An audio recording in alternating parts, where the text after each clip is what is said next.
Joining me now, my friend Mike Cernovich, author or created the film and book Hoaxed, which you really should see if you want to understand that whole sky is green thing, how they make you believe in a world that's not real. Go watch it. Mike, okay, honestly, I really mean that, man. All this stuff makes me feel old. I feel like life was so normal, like 15 minutes ago, and then I woke up one day and grown men in Congress are having these discussions.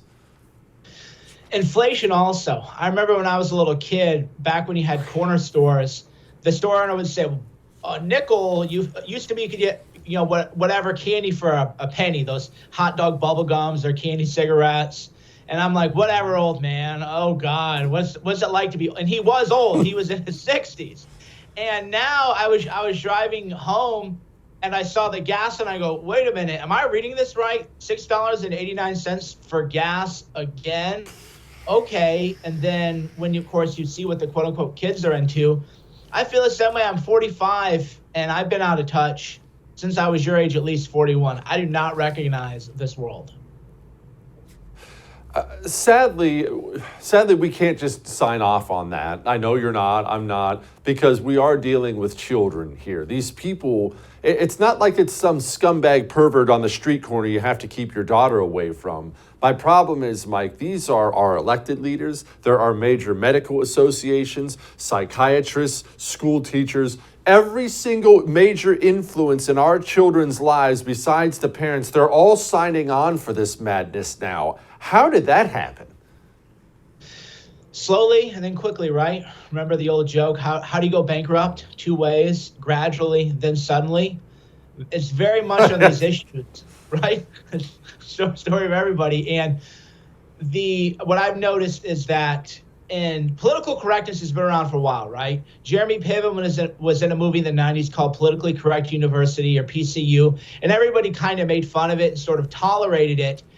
And then I started to see the women's studies department, the Afrocentric studies department rise up, and then you start to see them slowly displace the philosophy department.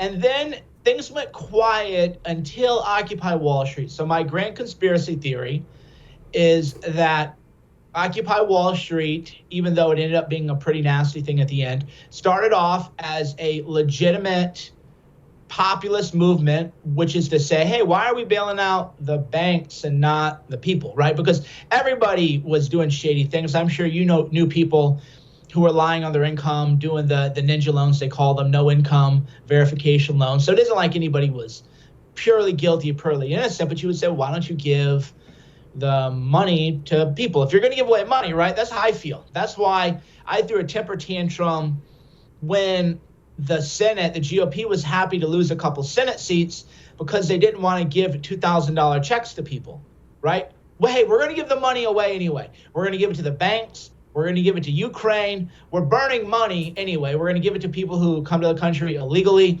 Why don't we just give it to voters then, right? Because we have lost the fight over whether or not we're going to give money away. The money is going to be given away. It's only a matter of who's going to get it. So in Occupy Wall Street, the early iteration was, hey, if you're going to give banks money, why don't you just give us money? And then suddenly Occupy Wall Street became a very woke movement. There was something called I went down this rabbit hole longer than 5 years ago. And there was a whole taking over of it by the identity politics. So then what you realize is that if you're like, is Jamie Dillon, is he woke? He's not woke. There's no woke CEO at Goldman Sachs or Morgan Stanley or Bank of America, but they know that they can play that game with ESG and use it to keep getting rich and looting the country, and everybody else is fighting over this other stuff, and it's worked largely successfully. But the trans kid thing, I got to be careful. I got to be careful how I word this. So I'm going to be pause a little bit because I don't want to get canceled, but there is a type of parent, I won't identify whether it's mom or dad, who is narcissistic and often abuses their child, Munchausen, for attention. We've all known these types. And the best way to get attention if you're mediocre is to say, oh, my kid is LGBTQ. And now you have something to talk about on social media. You have something to post about on Facebook, and you have a new fake enemy to fight, which is everyone who denies that your 3-year-old is a unique, special LGBTQ already at 3, even though you have 2 boys. I have a 5.5-year-old, a 3.5-year-old, a 4-month-old. They don't know. They don't have a conception of such matters. So that is a different issue altogether, and that resulted from largely dads not taking a strong parenting role with their children, right? I mean, let's just be honest, right? If you're a dad who's involved with your kids and you see something wrong with your kid, you're going to be like, is your mom making you sick? Is there Munchausen going on here? Like, what's going on here? Something's not right. And men have largely abandoned their role as the protector of their own children, which is another question, because that's why people say, oh, it's misogynistic to criticize moms. But, well, no, this is all entangled. This is all part of the same issue. And then now you have a unique, special, cool kid, and you can go on Facebook and you can go on all the blogs and talk about how great your kid is. So that is another issue arising. Don't miss Jesse Kelly Breaks History, Che Guevara, the latest episode of a new series available now exclusively for First TV supporters. Visit the First TV app or thefirsttv.com to subscribe and start watching today.